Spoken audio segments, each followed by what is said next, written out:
Depending on your perspective, the game we're talking about today might be considered one of the greatest, one of the most overrated, or one of the most loathed of all time. For the first time in the franchise, a main entry was being released on a non-Nintendo console.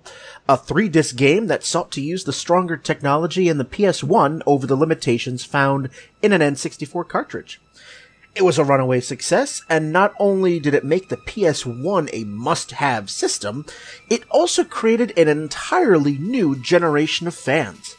Like it or not, one must admit that if nothing else, it is certainly one of the most iconic video games ever made, and on this episode, we get on the train to Midgar to celebrate its 20th anniversary. It is, of course, Final Fantasy VII next on Downloadable Content.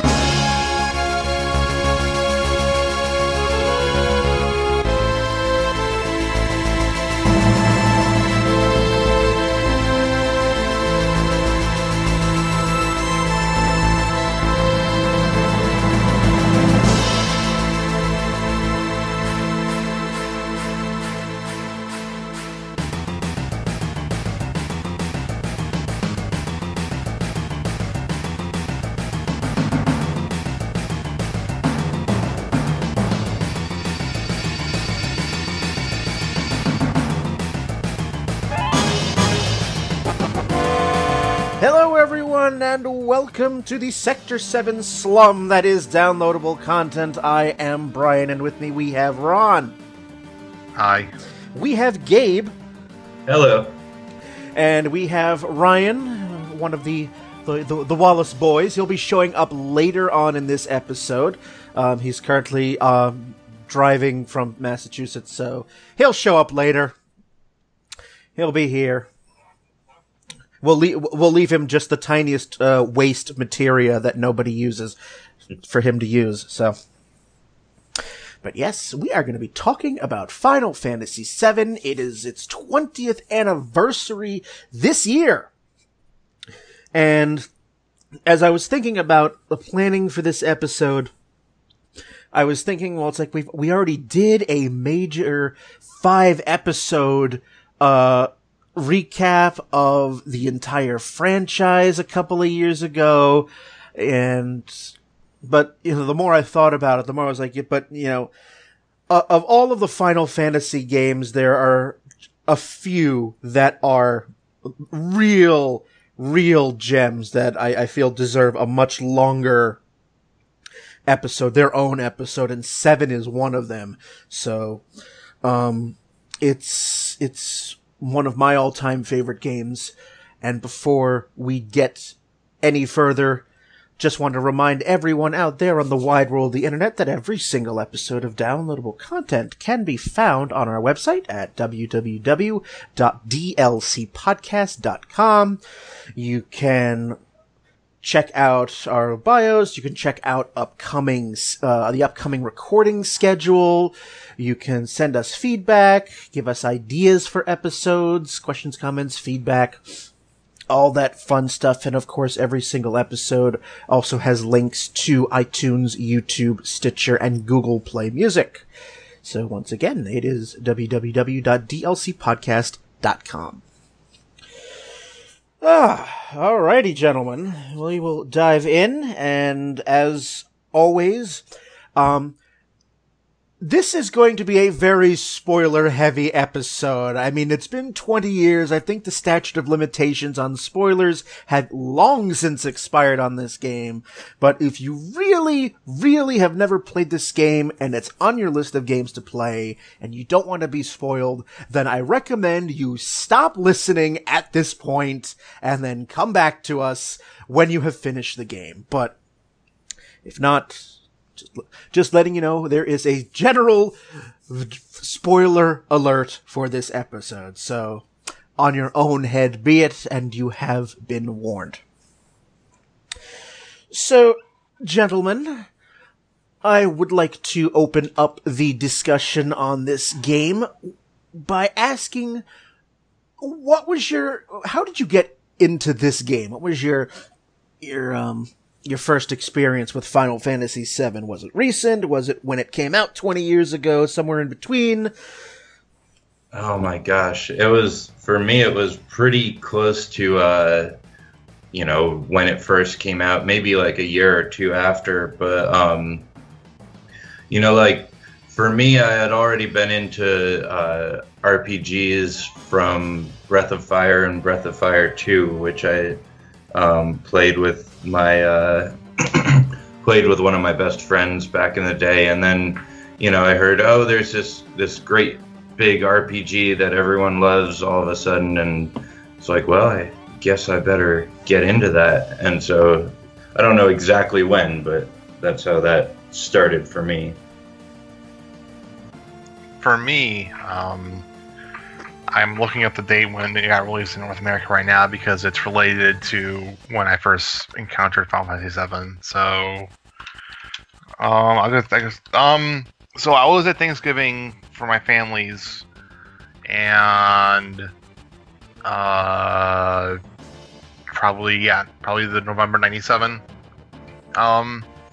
Thanksgiving, and presumably my cousin probably. I mean, it says it came out January 1st, 1997. So, went to my family's, and my cousins came over and they had a PlayStation, and they were playing through Final Fantasy VII in the back room while they were waiting for the turkey to get done. And I had played Final Fantasy before. I had a Super Nintendo, so I knew what the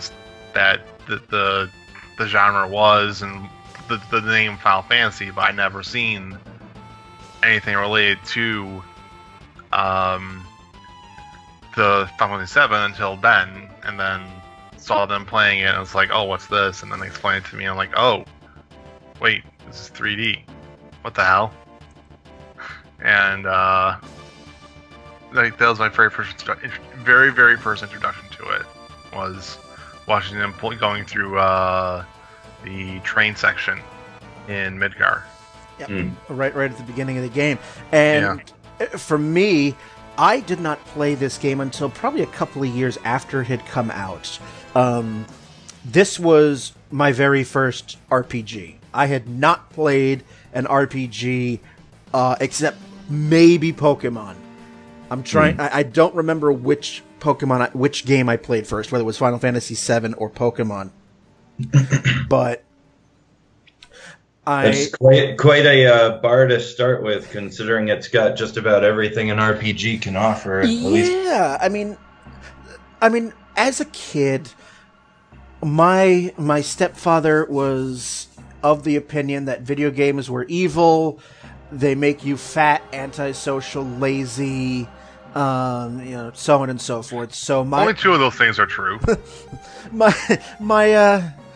He didn't tell me that they would make me nearsighted, but that's a whole different story. But so I only had a strict time limit on how much I could play per day. Oh no! And so, I mean, I never really got into RPGs as a kid, and most of my circle of friends, I mean, we were all, still farting around on Mario and Sonic and, the occasional platformer. And so my stepbrother was playing a demo of this game it was on a demo disc with a few other games that he had probably stolen from, official PlayStation magazine in the supermarket or something like that. Rip open the shrink wrap, take the disc, and away you go. To be fair, most people did that. To be fair, most people did that. It'd be a surprise to find a shrink wrap one that sell the CD demo in it. So, I saw him play this. Now, I was a little bit interested because I had seen him play a very, very criminally underrated RPG. I'd watched him play it through the entire thing, The Legend of Dragoon. Uh-huh. And, well, I would put that at around 2000. So, yeah, I mean, this was right around the time that I watched him play it. And I was interested to see that sort of style of storytelling. I'd never seen anything like it before, and so he played through the demo of Final Fantasy VII. I mean, yeah, and it was, you know, the demo was the beginning of the game. So right up until the first reactor, or right after that, yeah, and I was kind of hooked. I had never seen this sort of gameplay before. I mean. Yeah, The Legend of Dragoon. I may be getting my memory might be fuzzy there, but seeing just the plot and the questions that were being posed right at the start of the game, like, why is this happening? And something else that had interested me was the fact that in every other video game I had played, they all start off with this sort of calm, everything's happy, and then the conflict happens, and then you're off to save the day. This was the first game I had ever seen in which you start in the middle of what the fuck. The game starts, you are taking part in what is told to you as a terrorist plot. Yeah, you wouldn't see that nowadays. Except maybe in the remake. So I'm just like, whoa! You're not starting off with you know, blue skies and happy, you know, and then the evil comes in. It's like, no, you're right in the action. You know, Cloud gets off the train and battle right there. I'm like, whoa! This is new. And, you know, he played the demo, and he got through it, and he was kind of like, eh. And even to this day, he's still not really a big RPG player. But, some friends of mine were talking about it, and, I, you know, would, to get around my stepfather's, you know, arbitrary 1 hour per day limit, I would sneak off to friends' houses. And eventually I just said fuck it and borrowed the game and would play it for like the few hours before he got home from work. And, you know, that was basically my introduction to it, and even now, you know, I fully admit to having full-blown nostalgia goggles for this game. And in preparation for this episode, I, for the only the second time ever, went through it from beginning to end, just so I could remember what the hell happened. To be fair, a lot of things did happen in the game, not necessarily. Yeah. What doesn't happen? I mean, the first time I played it, you know, being so new to RPGs, I was not really familiar with all the different RPG tropes. Like, no one tells you, you know, don't run from random battles. Because... I mean, you can run from them. It's just, well, you need to be able to beat the things that are harder up in front. Like, I wound up being so criminally underleveled facing Sephiroth for the final time. Like, oh boy. Whoopsies. Yeah, so... I never had that issue. Yeah, neither did I. Then again, I had the strategy guide, so I spent 5 hours getting the goddamn Knights of the Round materia. Yeah, even over the last couple of months, I saw how much work was involved to get that, and I'm like, you know, I think just getting the level 4 limit breaks will suffice. I think I'm good with that. You know, I've seen the Knights of the Round animation, and it's cool, and you could turn Sephiroth and anything else into paste. Except for the weapons. Like the things that are actually supposed to kill Sephiroth. That he magically evades because bullshit. Uh-huh. Yeah, I do call bullshit on that. But, you know, you start the game, and might as well just dive right in. You know, you start the game, you're on this... Now, keeping in mind that... Do you remember the commercials for this game? Yeah. It was pretty much like just the intro trailer with a couple of like badass summon cutscenes. That was it. Yeah, but it felt kind of like a movie trailer, the way they spliced it all together. Yeah, now that you mention it, I think I have seen that. I didn't ever see it back in the day though. I mean, I will give Square Enix this. They do a damn good job with their TV commercials for all their games. Yeah, I don't know if you guys watched TV recently, but there's commercials for Final Fantasy 15, and they make the game look pretty darn decent. And then you've played it. Actually, I played it. We have an episode on that. You can hear our opinions about that on that episode. Yeah. Anyway, to divide by 2 and get the leftovers. Yeah. So, you find that out, Final Fantasy 15 a couple episodes ago. But no, you start the game, you're immediately thrust into battle. You don't even know this character's name. All you see is this spiky blonde-haired guy in a purple jumpsuit. Don't forget the fact that he's got a sword the size of him. Yeah, that was, right off the bat. I'm like... And, watching the victory pose, even at age 13, 14, I'm like, how are you doing that? I mean, I know video game logic, but, it's like, how the hell are you doing that? I'll say the correct answer is video game logic. The actual answer, I guess, would be, centrifugal force twirling around your wrist as you, use your fingers to whip the blade around. But then you're talking about having someone with the dexterity and the fortitude to hold probably 100-pound sword in between their fingers. Or the sword is made of titanium.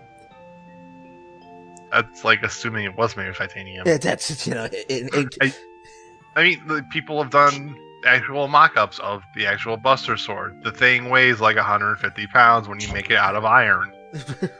So it would probably weigh about 100 pounds with titanium. Well, oh, Japan. It's a backbuster sword. Yeah. Back. It's not just the back busting. This thing is not a practical weapon.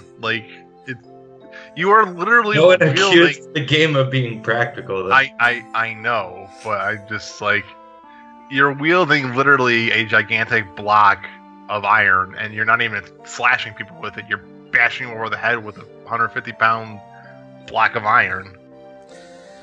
So you get here, you get through. You're going through this reactor unit, and you're introduced to other characters. You find this guy who you swear is Mr. T. To be fair, he probably was meant to be some sort of analog. And also, This is... Okay, Brian, I'm going to need you to correct me on this. Please correct me on this if I'm wrong.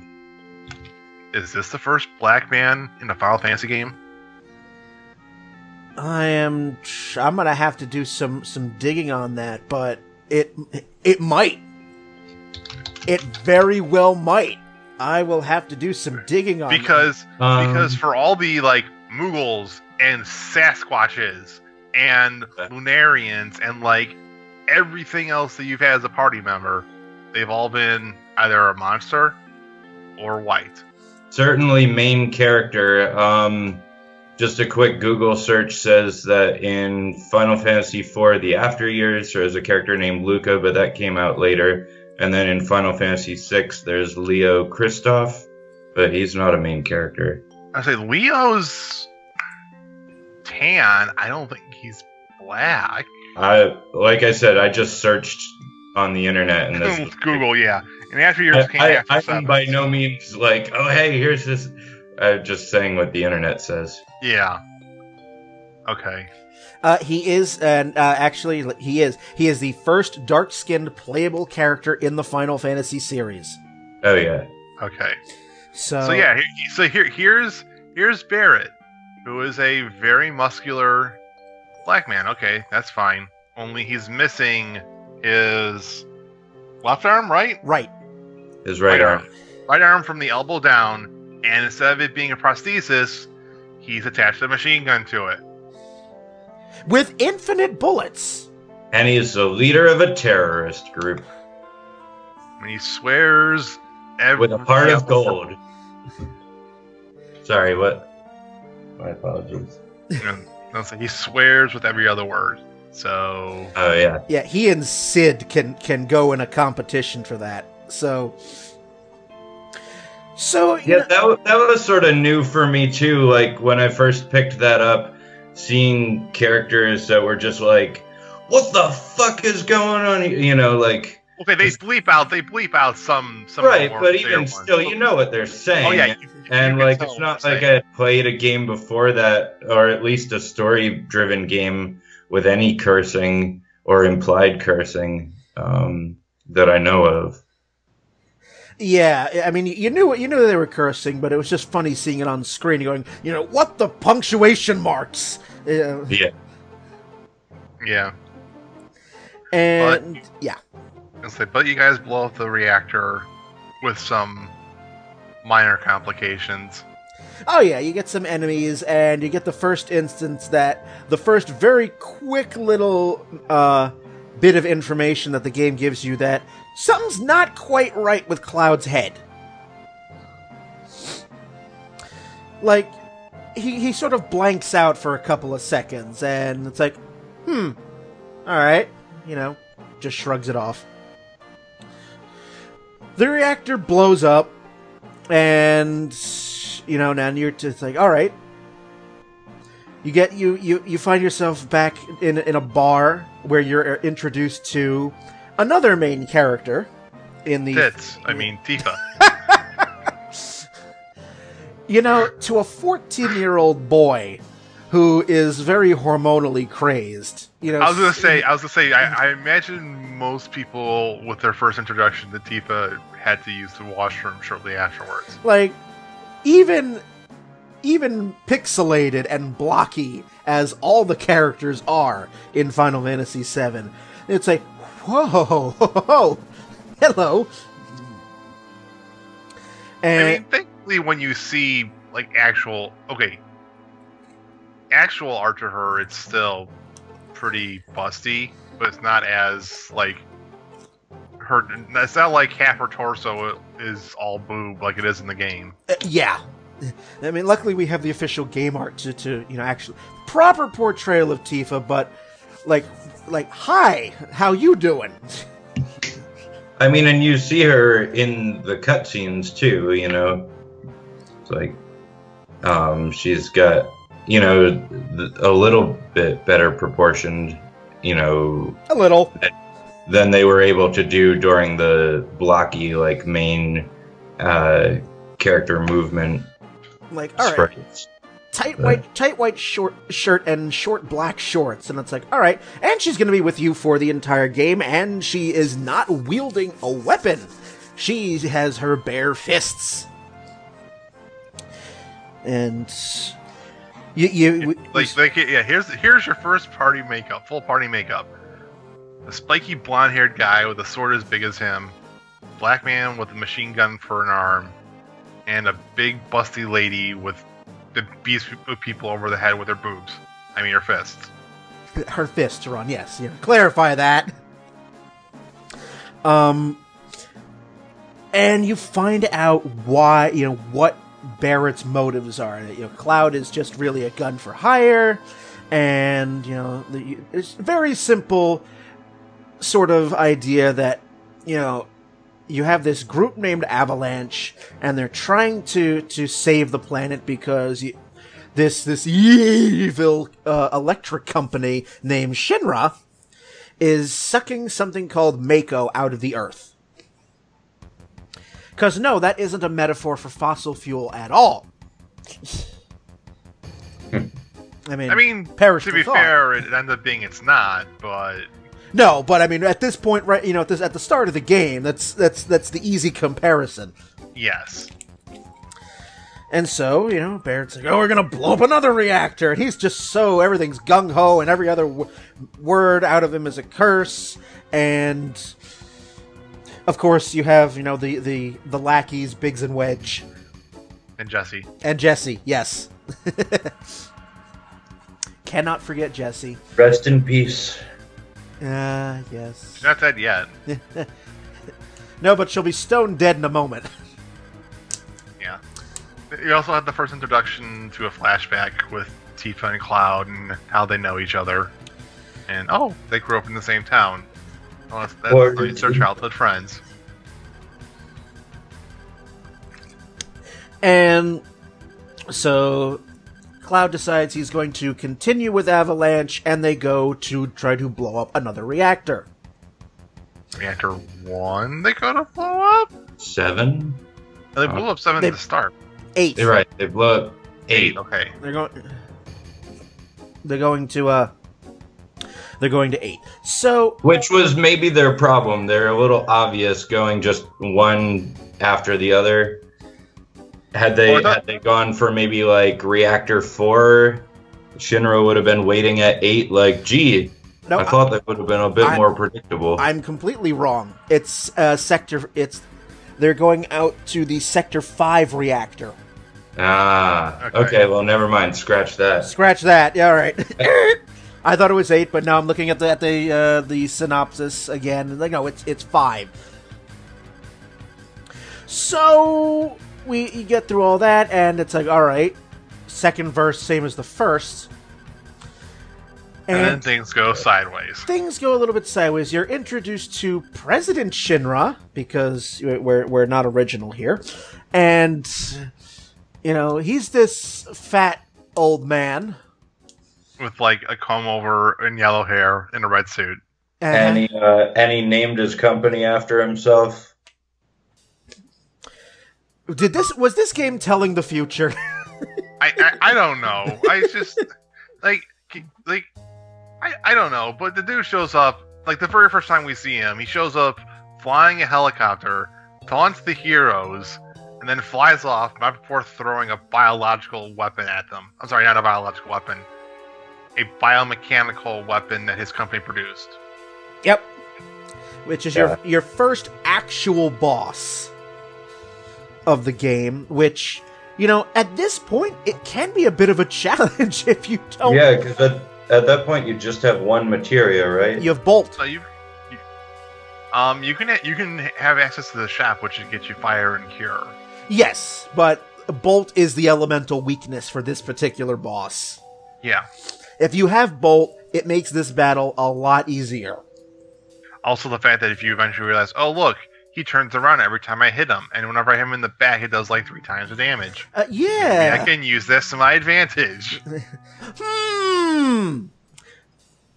And that leads us, that leads us to another thing. The way you learned abilities in this game. Now, we've talked about other Final Fantasy games at length, at how you learn abilities, whether it's through just straight leveling up or the job class system. But Final Fantasy VII used the materia system, which admittedly is a pretty nifty idea because it allows for a lot of different customization. There's a ton of possibilities at how you want to build up your characters. And the materia system was fine, but it was also built on the back of the Magicite system from 6. It was. That's a very good point. I mean, it's a further extension of that.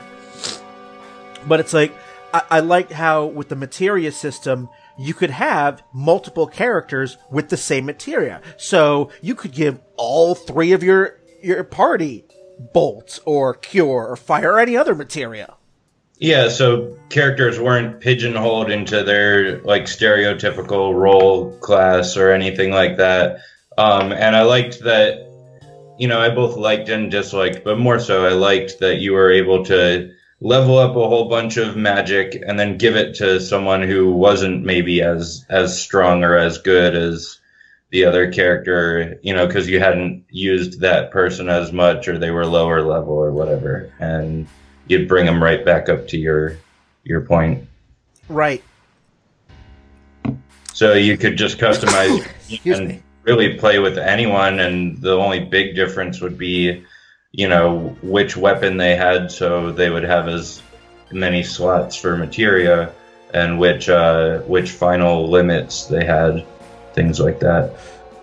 Right, and so I thought definitely at the early going that it was good for everybody to have a cure materia, because you didn't want.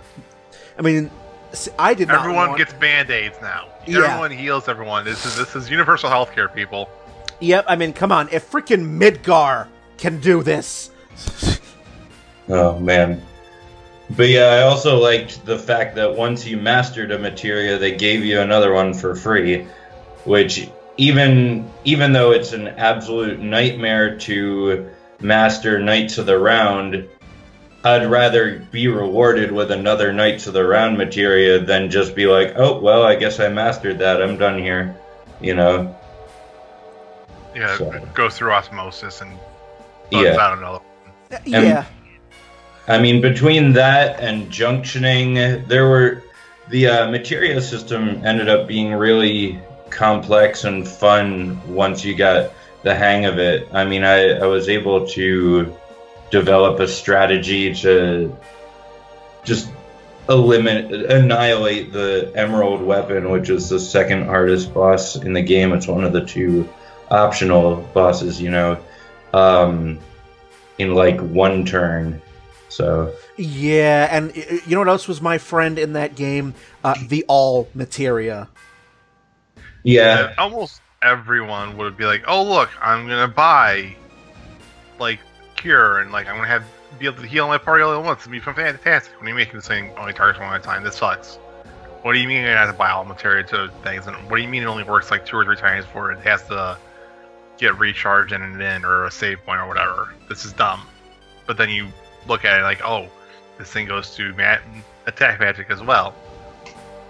Yeah. And then it's just like, okay, so I guess it means every time I see an all materia, or I think it's like, is it like when you get to the market that you can buy all materia? Yeah. After meeting Eris / Aerith, whatever the. Yep. I mean, and also there are some spots in the game where you can find it. Like treasure chests and whatnot, but... Yeah, but generally speaking, I think most people, if they knew what they were doing, would get to the market and then proceed to spend all their money on all the all materias. Yeah. And just be like, okay, I'm going to have like 7 of you, and they're all going to be leveling up for however long this game lasts, and with any luck, you probably bought off into like 10 copies of yourselves within 4 or 5 hours. And not because when you got to mastering the all materia, it meant that you had 5 uses of that with whatever materia you paired it with. So by the time I reached the end of the game, I had, everyone, cure mastered and all mastered. So it was like, oh, you could do cure 3 on everybody 15 times. And cure 2 15 times, and because it. Yeah, it's only for that spell, not for the all at once. Yeah. Yeah. So. But yeah, I mean, it was strong, but it was just like getting there was the tough part more than anything else. Yeah, I mean, you had to put in the effort to level these up because some of the later materia, the stronger magic ones, like Ultima and Comet. Once you got those, and then you stick a fully leveled up all next to it. Oh boy! Yeah. You would lay waste to anything on the board. Yep. But we're getting a little ahead of ourselves too. So we are, yes. I mean, but it's just I really liked how the materia system really allowed you to do a lot of customization, because it when I went back after playing Final Fantasy VII, 8, and 9 and went back and played the older ones, the classic ones, realizing how the materia system really opened up and made it so, as Gabe said, it didn't pigeonhole your party into specific roles. Like, no, that's your fighter, that's your mage. It's like, no, anybody can be anybody. So. Yeah, for my money, the best 2 materias to get and to master were counter and mime. Not counter attack, mind you. Counter as its own support materia, linked with mime. Because then whenever you were hit, you would react by copying whatever was last used against your opponent. And if you, granted, it takes forever to master those and duplicate them and whatever else, but if you're patient enough, like I was back when I was young and had oodles of free time that I don't know where they all went, or where all my time went, but you can respond to any attack by countering with whatever was used last, like 3 times, 4 times, however many times you had the patience to master that materia. So I just brutalized people with the counter mime thing. One thing I wanted to reference back to, when we were talking about Barrett, I sort of got distracted and didn't get to mention this, but on the Wikipedia entry for Barrett, it says initially there were only going to be 3 playable characters, Barrett, Aerith, and Cloud, and it was decided that one of them should die, but they decided not to have Barrett be the one who died because it would be, quote, too obvious. So, well, yay. yeah, it's like, good on you. Right. So I'm glad they didn't, because yes, it would have been blatantly obvious. Yeah, I guess props to them for being aware enough of the trope even in 1997, or, you know, prior to that when they were developing it. You know, and even the fact that they were developing it in a game, because like back in the day, not all of them, but a lot of video game development seemed to be a little, I don't want to say lazy, but I guess lazy, because they could get away with tropes that were totally played out in movies or shows, you know, more so. Yeah. I don't have any examples, but anyone who's played a lot of games back in the day can probably know what I'm talking about. But props to them for being like, okay, no, we're not going to kill the black character like in all the movies that, you know, in the past, in the 80s and stuff like that. Yes. Good for Square for not using that bit of racism. Yeah. Yeah. And while simultaneously making like a straight up Mr. T gun totem curse word analog. But I did just remember a little more of how I got into Final Fantasy VII, not to do too much of a retread on the first 20 minutes, but as I mentioned, I was super into Breath of Fire back in the day, and so being a youngster, I would read, you know, fan fictions, not like the scandalous ones.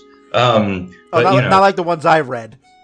Yeah, well, probably not. But who knows? Anyway, one of the stories that I read was My Fellow Dragnerians, and it was following the main characters of Breath of Fire 3, which came out roughly the same time as Final Fantasy VII, and which I played before 7. But I just remember the characters going on, and every now and then people would make a reference to Final Fantasy VII, and they would always just shout it down, or, you know, the characters in the story would be like, oh, Final Fantasy VII sucks. And so, like, for the longest time, I was like, yeah, I'm team Breath of Fire, which is great. I love Breath of Fire. But eventually I was like, you know, I guess in the sequel to that story, like, some of the Final Fantasy characters showed up, and I was like, oh, you know, these characters are being portrayed like they're okay after all. And, you know, me being 12 or whatever the hell I was by that point, 99, I guess, is probably when I was reading that, or 2000, saying like, okay, well, maybe I'll check out Final Fantasy VII after all. And, I mean, Final Fantasy, RPGs in general, but Final Fantasy especially, was very formative to me in the beginning of my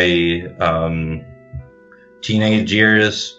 And a big part of that was with a particular fan fiction written by one of my good friends these days. I mean, I don't have a whole lot of contact with him anymore because his life, you grow up and life happens, I guess. But back in the day, he wrote a literally 100-chapter story called Bugging Sephiroth, and I thought you guys would get a kick out of the out of the opening lines and the synopsis of it, and just speaking from my own relation to Final Fantasy VII, this story, which was set in a time after Final Fantasy VII's events, where all the characters are alive and they're just sort of like screwing around and they don't know, they are all cool with each other, even though, someone killed someone and so on and so forth. The opening lines, it's narrated by Sephiroth, and he's stuck in his house living with Genova, who's just batshit crazy. And the opening lines of this story are, I just realized something. I'm 30 years old, I'm single, and I still live with my mother. And it's just goes on, and it's this story from the perspective of Sephiroth in this sort of absurd post-game world where everyone doesn't know what to do with themselves. And that sort of encapsulated my life at the time and was big for me back then. He's such a good boy, such a good Jewish boy. He loves his mother. All right. Well, good. Moving right along, right after that first boss, you think that, this is the end of Cloud because, the bridge breaks, you see Cloud, it's hanging on. He falls 500 feet. No one can survive a fall from that height. Yeah. What are you talking about? This isn't video game physics. When I was 13, 14, seeing this for the first time, the idea of gravity and physics and realism had not quite yet infiltrated my head. Going through this the second time a couple of months ago, I'm going through this, I'm like, wait a minute. He falls, he crashes through a church roof and lands in Eris's flower bed. Yeah. Now, I correct me if I'm wrong, but I don't think flowers are necessarily going to break a fall of several hundred feet. I mean, in theory, physics speaking, if the roof of the church was particularly spongy and was like rotten away, most of the impact the energy of the impact would have probably been expended when he broke through the roof. At that point, it would only be like a 50-foot drop from the roof to the ground. Yeah. But still, I'm just like, he crashes in the flowers, and here you have this girl, which you saw at the very beginning of the game, in the opening cutscene. You could buy flowers from her, too, after you blow up Reactor 7. Yes! For one kill. For the very, very, very cheap price of a single gil. One gil! A penny. You can buy a flower for a penny. And which has some bearing on some of the a little bit of the dialogue, but not much else. But I laughed my ass off when when the Turks come into the church, and the music changes. It's like, do do do, and yeah. And this is why Uematsu is so fucking good. They come in, and you find out that Shinra has been chasing this flower girl for a long time, and we don't know how long until Crisis Core, but for a long time. Yeah, for a long time, and they give chase. But one of them actually goes out of their way to ridicule the others when they walk through the flowers. Like, don't step on the flowers! And then 5 seconds later, he walks through them himself. Yeah, walks through them himself. Yeah. And in pure anime fashion. Womp womp, And the lackeys are like, wait, didn't you just tell us not to do that exact same thing, you piece of garbage? Alright. So there's some chase, and you're like, all right. You eventually wind up, seeing Aerith's mother, And, sneaky little character here. Mother says, suggests that Cloud be on his merry way because, Aerith. We don't know why she's so special, but the game is very, very much hinting that she's important. You don't know why yet, but she's important. So Cloud's like, all right, fine, I'll make my way back to, back to Sector 7. But Aerith tags along with him, and you see there's this scene at a playground where there's this coach driven by a couple of chocobos, and lo and behold, there's Tifa on it. Now, yeah, I'm like, oh, wait a minute. Apparently, Avalanche is carrying on without Cloud. Well, I mean, they're a terrorist organization. They probably go through mooks every other hour. Reactor, yeah. True. Although, when I played, I always got the impression that she was being kidnapped or, like, she was held hostage. Well, that's what you're supposed to think right at the start. Right when you see that. It's like, huh? Why is she riding on a coach that's being driven by these big-ass birds? Which, again, I had first Final Fantasy game. I'm just like, well, I'm looking at the game, and I'm like, those aren't horses. What are those things? Yeah. Well, this is where real life and video games depart, because in real life we would have eaten the hell out of those birds already. Oh, that's so delicious, and good for you too. And so now you go to you make your way toward the Playboy Mansion. Don Cornero's place. Yeah, I think is... Honeybee Manor. Yeah. Honeybee Manor, where you have right to... behind Walmart. Behind Walmart.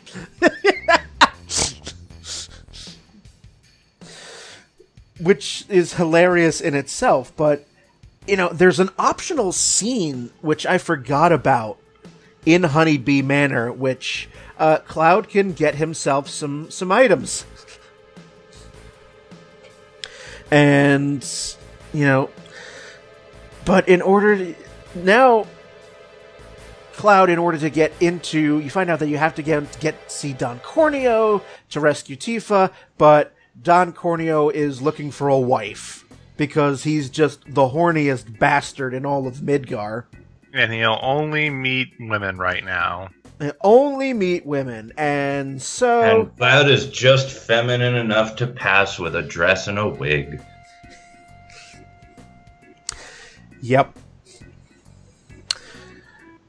You get through, and I love the interrogation scene, because you have all three of them. They get into... Oh, yeah.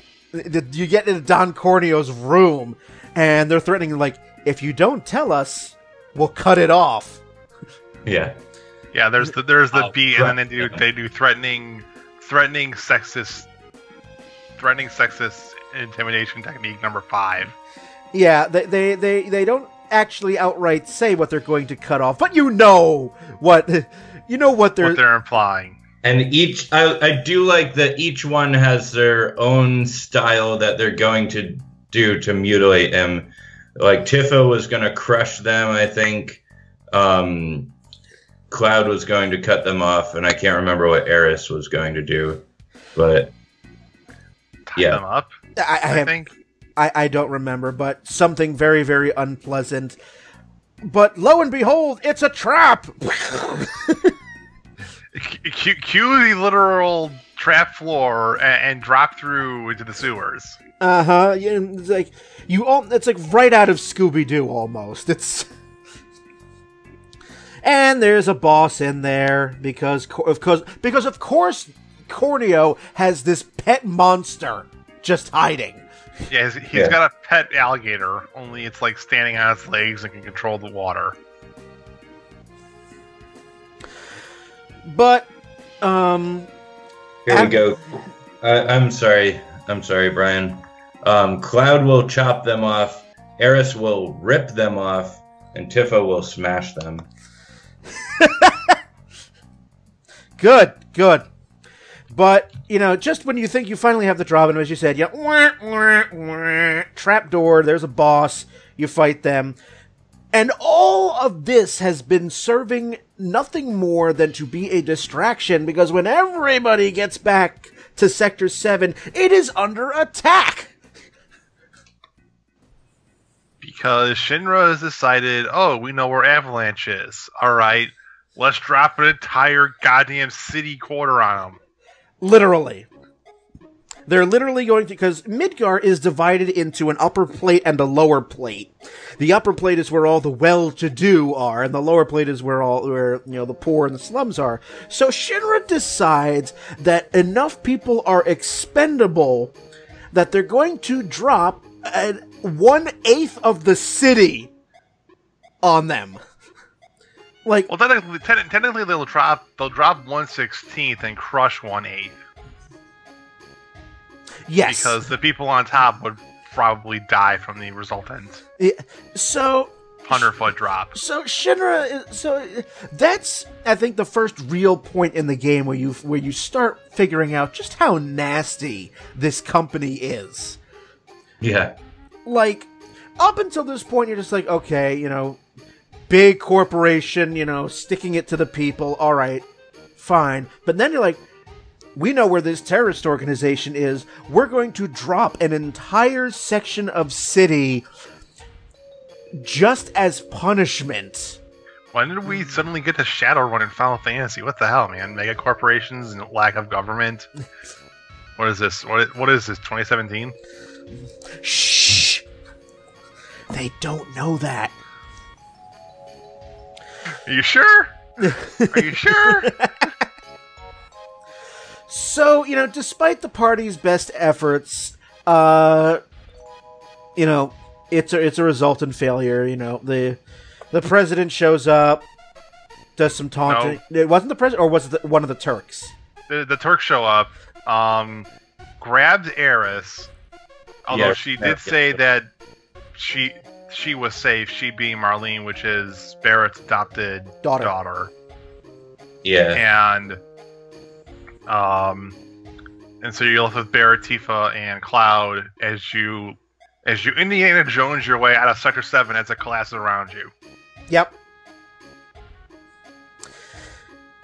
Barrett is understandably pissed and just starts firing off his infinite bullets. But the Cloud especially feels that they need to inform Aerith's mother of what has happened. I thought it was also Tifa said, I think we should go talk to Eris's mom. And then Cloud goes, wait, right, she has a mom. Does that mean she saved Marlene and Marlene's now at the mom's house? Question mark? I mean, you have to remember, Cloud did just fall 200 feet. He probably has some head trauma. I mean, he's got head trauma to begin with. We just don't know how much. He's probably got more head trauma. Yeah, at this point in time, I think it'd be safe to say that intelligence is Cloud's dump stat. Very good. Very good. I never thought of it like that. Yeah, no one ever accused Cloud of knowing what the hell was happening. There's not a whole lot happening up here.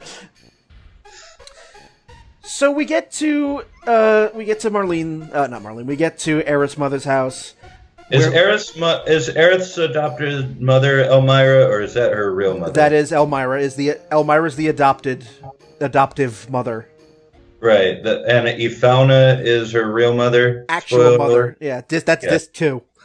Yeah, just so that we don't have to keep saying Aerith's mother, Elmira. Yeah, Elmira, and not the character from Tiny Toon Adventures who kills animals for pleasure. Maybe she grew up. You don't know. Maybe. So yes, go to Elmira, where we get a block of exposition regarding Aerith. And we find out why she's so special. Apparently she's the last of the ancients. Ooh. Mystical race that You know, you only get a small little bit about that they're looking for the promised land and things like that. They talk to the planets, like very druidy, like bullshit going on here. Yes. So, although with the, I will say this, with the eventual reveal that look, Final Fantasy X and Final Fantasy VII actually occur on the same planet, only thousands and thousands of years apart. Does that mean Eris is somehow related to Yuna? Was that was confirmed or something? I don't. I mean, there's definitely enough nods to it. I don't know if it's confirmed, but it's like a nice, like, fan theory. Not just because of Shinra, a person being named Shinra, being in 10-2, but also the fact that, like, apparently there's a very powerful energy source in the center of the planet's core that he thinks he could use. There's this, like, mystical energy source that is literally people's souls that live underneath the crust of the planet that you can have access to. Like, my personal opinion is that they are the same planet, that there's just, like, about 50,000 years of evolutionary drift between the two. That and a commentary impact too, but that's besides the point. To me, it's more like, well, you know, they were written by a lot of the same people, and, you know, they took two different sort of spins on, you know, the big epic story, and there's certain things that will overlap. I mean, if you want to talk, like, narrative similarities or coincidences or whatever, and not to keep going back to Breath of Fire, but Breath of Fire 4 came out shortly before 10, I believe, and has a ton of the same, like, plot twists in it. So, I mean, it's just certain aspects of RPGs, especially RPG storytelling at the time, just seemed to have a lot of overlap. Yeah. But, you know, in terms of, at some point, I do want to talk about one of my gripes for Final Fantasy VII, which is just the narrative convenience of a lot of it. But the narrative convenience is only for the fact that it's a video game. And look, you happen to come across, like, these specific scenarios that in no way, shape, or form are ever going to matter to the story unless X, Y, and Z happens. And X, Y, and Z always happens. Right, but I mean, like, Avalanche hires the Sephiroth clone who has just met the Cetra, who happens to fall into the Cetra's church, you know, right before she is threatened by, you know, the Turks, who are the henchmen of the big corporation, which is exploiting the planet, which is fueling Sephiroth. It's like, hey, something needs to move the story along if people won't get there themselves. Right. I mean, I get that. It's my complaint, and also a compliment to the fact that it keeps the story moving. Like, there's no BS for the first, you know, good amount of gameplay. You're going from one thing to the next, and then you look back and it's all connected. But, you know, it's a lot harder now than it was when I was first playing it as a teenager to not look at it and be like, man, that's convenient. Oh, that's also convenient. Oh, and she just happened to be here, you know.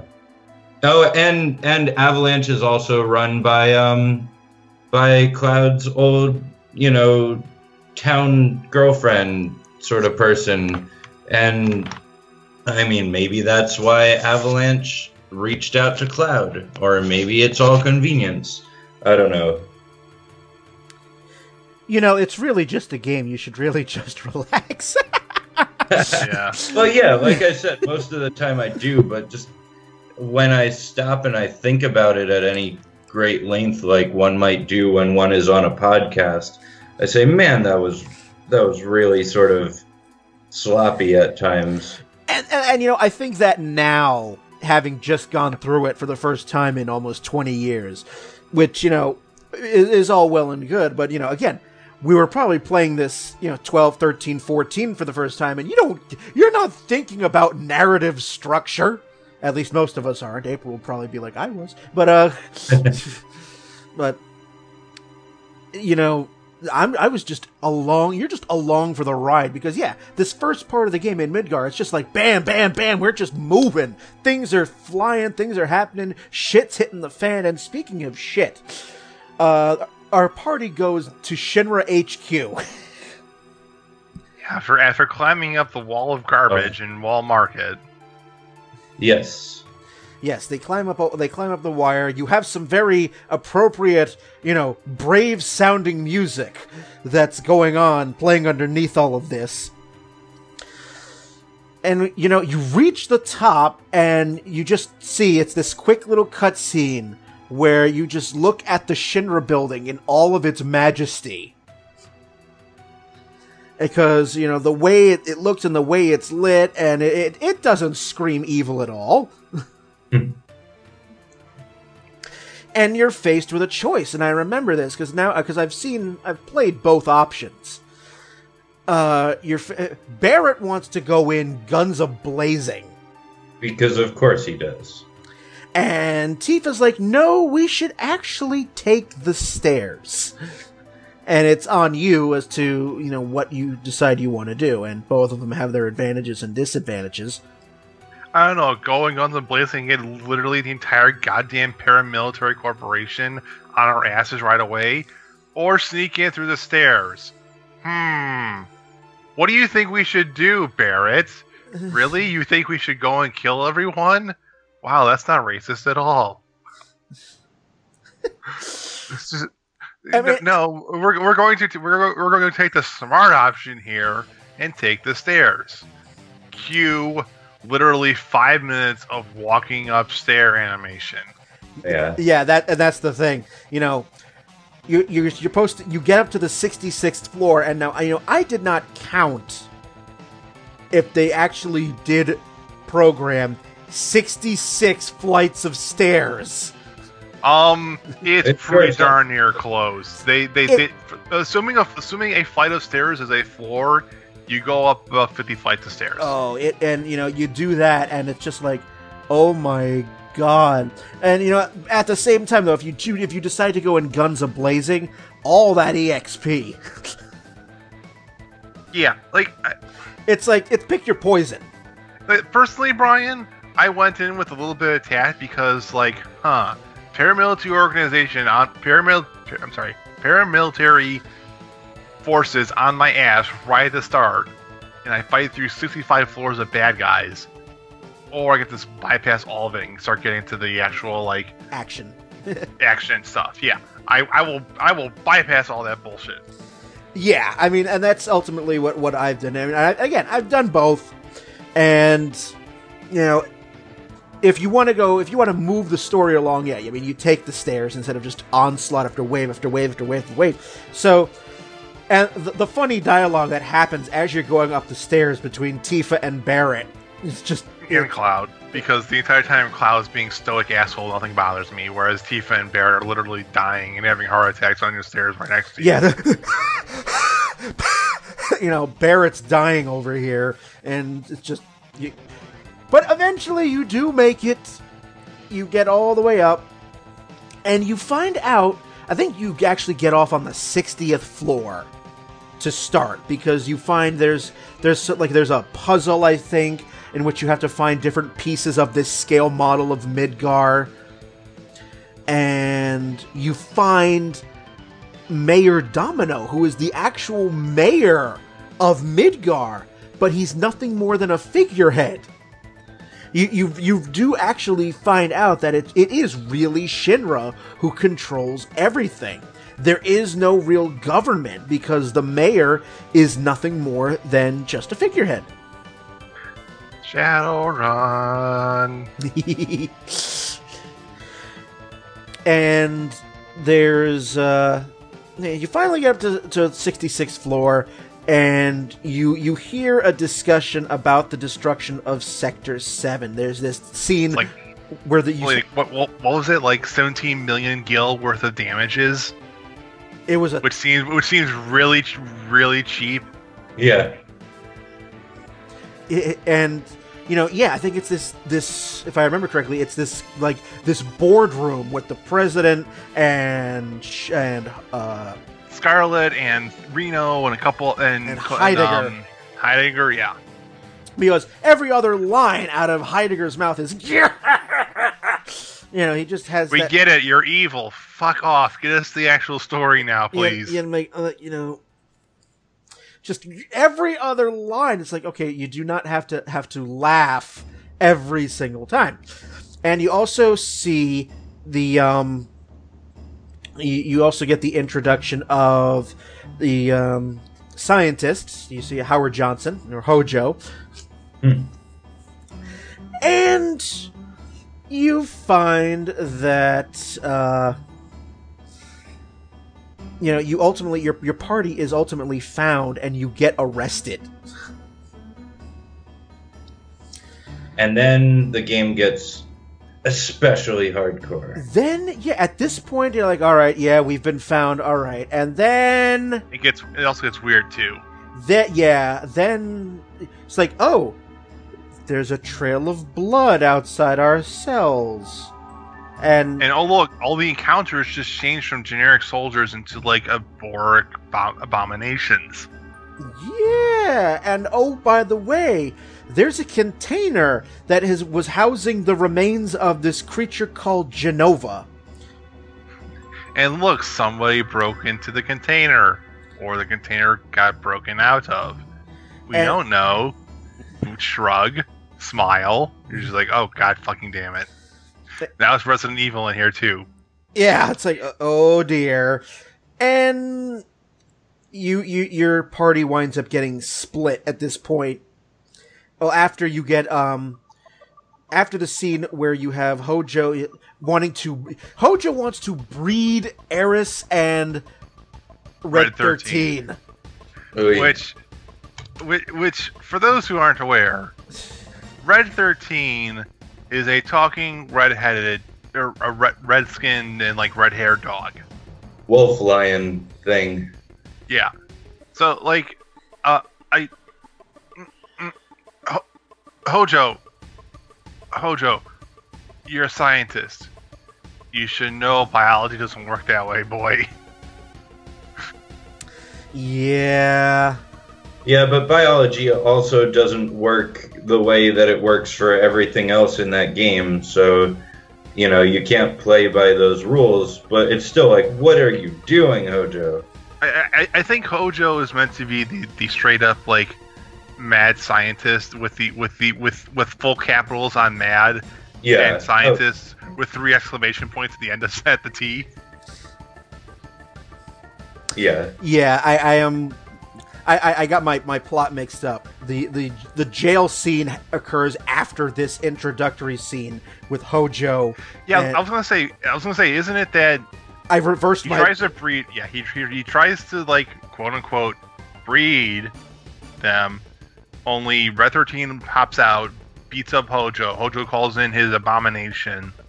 You kill the abomination via boss battle, and then you get arrested. And then then you get to the blood scene. Then you get to Yeah, because what happens is, after that boss battle, your party splits up. You agree to meet at the elevator, and however, at the elevator, you're captured. That's when the Turks come in. You're brought to the top floor where President Shinra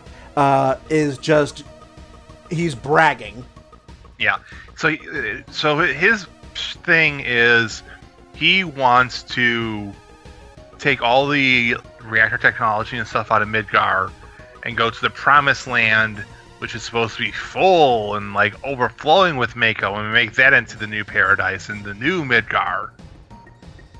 Yes, they actually say in game that they want to create a Neo Midgar.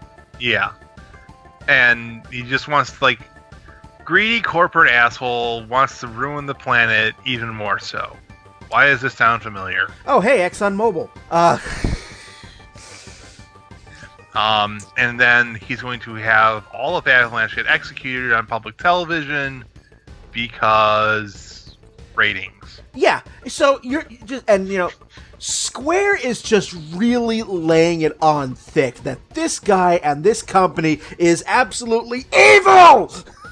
And we get that. Like just and then they get let off to the prison. Although if you pay attention to the fading credits, you see that there's someone else in the room. Dun dun dun. Yeah. Then you get the prison scene. Then you find out that, oh look, the prison doors are suddenly open. The walls are have a new shade of blood red paint on it. Oh no, wait, that's not paint, that's actual blood.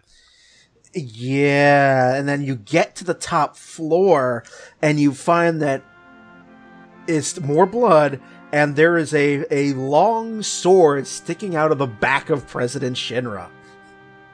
Like, and when we say long, like, basically take the Buster Sword and, like, glue, like, the length of them twice over on itself. Well, you take the Buster Sword and you just stretch it out like a... Really thin. It's a really freaking thin and long katana. What's the actual length? Like, 12 feet? 17, maybe? It's really, really long. I get it, Sephiroth. You're trying to compensate for something. But, Yeah, but only one person ever used this as his weapon. So, it's sticking out of the president's back. And, again, Uematsu, with the music, just really, we're trying to ramp up the creep factor. And at this point in the game, you go from, action, drama, to body horror almost. It's like, And then you are introduced to the president's son, Rufus Shinra, who was vice president, who is now president. Which it's just like wait a minute, you actually have a line of succession? This is a monarchy? So, and also this is also when, like, Rufus is his name, right? Yep. Yeah. Like Rufus literally flies up onto the helipad, says, "Oh, I got a notification that my dad said. I guess that means I'm the president now. Fantastic. Wait, who are all you assholes?" And then you get the literal, like, through-the-line introduction. And it's just like, it's only now that you realize, oh my god, this isn't Shadowrun, it's fucking D&D. And you find out that Rufus is just this totally corrupt, reprehensible asshole. No, he's just an asshole. He wants to rule through fear instead of greed and power. It's... he's not trying to... It's a different sort of slimy. Yeah, he's just an asshole compared to corporate slime. Yes. So there's a bit of a battle, and then we get to your road rash part of the game. You mean Mad Max? Where everyone just fucking books it on a motorcycle. Yeah, before we leave the Shinra building, though, at this point in the game, I thought this was sort of where I really was like, oh man, there's something deeper here, because, the whole time so far, you're mostly just being led along the lines, eco-terrorism versus Shinra. Shinra's the big evil in this game, and then all of a sudden, you're arrested by these bad people, but then a third party comes in and wipes the floor with them. Literally, there's trails of blood everywhere. Yeah, exactly. And so it's like, okay, so this character is bad, but he just killed the bad people, so I'm conflicted now. What do I feel about this character? Who is this character? I think that was perhaps part of what made... the whole game's badass, but just as a starter point for Sephiroth to really, be implied or introduced, he's given both, a positive thing and a very negative, terrifying, grotesque attribute all at the same time. And so there's, there's a whole community of people who love Sephiroth, and they're, fangirls and fanboys of Sephiroth, and he's a badass, right? Even though he's this insane, main evil character in the story. But I think it's partly the fact that your first real exposure to him is when he wipes the shit out of all the bad guys and sets you free. It's just for any other time that I'll knock Final Fantasy VII a little bit here and there, I think that's a pretty spectacular move on their part in terms of revealing Sephiroth or implying Sephiroth. For narrative structure, I would have to agree with you, because it is at this point where the game's plot just ratcheted itself up another level. It's like, oh, now we're no longer, fighting this corporate evil. Now this is where, Sephiroth gets name dropped, and you're like, what is this character? Because you don't know what he looks like at this point. You just have a name. And that's more powerful too. That makes him such an imposing figure, for him to have just shown up when you weren't even, shown up off camera, and all you see is his sword, sticking through President Shinra. Mind you, the only person that knows it as Sephiroth is Resident Dummy Cloud, because he's the only one who's actually met Sephiroth. Well, I'm sorry, that's not true. Cloud's the only one that admits to have met Sephiroth. Tifa doesn't want to because of horrible, painful memories. And Aerith knew Zack, so I think at some point in the prequels she had met him also. But we're not talking about the prequels right now. Yeah. No. So we get this figure named Sephiroth, who has basically just made your escape that much easier. Mm-hmm. And to go back to your motorcycle point, Cloud is the only one on the motorcycle. Everyone else is hanging out the back of a truck, except for a janky ass truck, I might add. It's a tripod in reverse, or I'm sorry, a tricycle in reverse, where there's two wheels in the front for steering, and there's only one back wheel for everything else. It's like the car that Mr. Bean kept wanting to ride off the road. Makes an appearance in this game. And okay, someone will need to check the cutscene for this. I don't remember. I think Tifa was driving, and Aerith was next to her, and then in the back was Barrett and Red 13. And by the back, I mean they're literally on the truck bed. Yeah. So now it's like, oh, this is no longer an RPG. Now you play this mini game where you have to. Now you're playing Mad Max, where you're fighting off the Shinra soldiers that are left, that are trying to stop your escape, but you escape. With a boss battle. With a boss battle at the end of it, because of course, and because you already just went through a whole lot of hell, so why not? It's like, oh crap, the road has come to an end. Yeah, apparently they didn't finish construction of this bridge entirely. Yeah, that's the budget ran out. So you fight this boss, and then here you are sitting on the outskirts of Midgar. Now, for me, playing this for the first time, I had already sunk like 6-7 hours into this game, and it was kind of like, it felt like I was waiting for the credits at this point. Like, all right, whereas I'm waiting for a sequel, and I'm just like, not knowing, it's like, there's 2 more discs here, but what? Because we just spent all this time in Midgar, but now you leave, and now you're on the world map for the first time. We finished Season 1, now we have to start Season 2.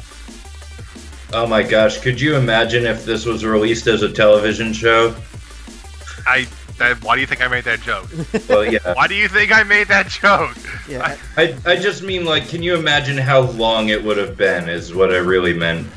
Oh, this would have been like This would have been like 7 seasons with like 3 prequel TV movies. Yeah.